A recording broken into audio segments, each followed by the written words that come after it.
since you are doing Denim Darzi, you are also teaching, Yes. which is the most passionate hobby of yours. Yeah. And you are also a mother, and you're doing so many things. So, Rupali, how do you manage everything?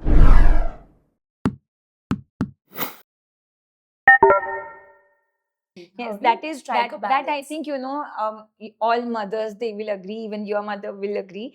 Motherhood is actually a multitasking job, and even mother can be a homemaker or working Right. outside, stepping outside the home. Right. I consider both of the jobs equally challenging.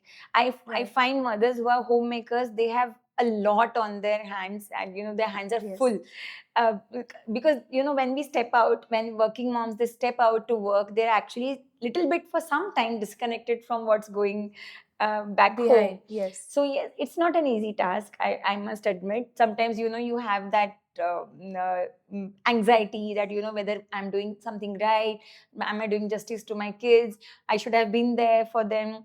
But then that is something, this is a tightrope walk you have to do. Right. And I think everyone actually, maybe an entrepreneur figures out it. Right. Once 2-3 months they take time to Yes. adjust to the schedule, and then they can figure out that how to Right. take out time for Right. their personal hobbies, passion that they want to follow.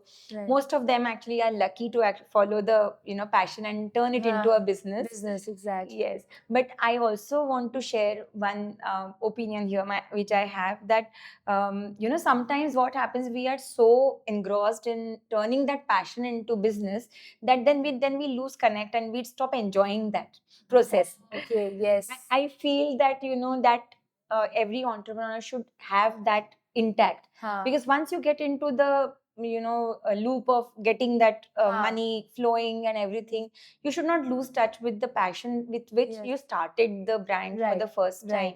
Because then you won't enjoy your work any Correct, longer. correct, Yeah, correct. that's true.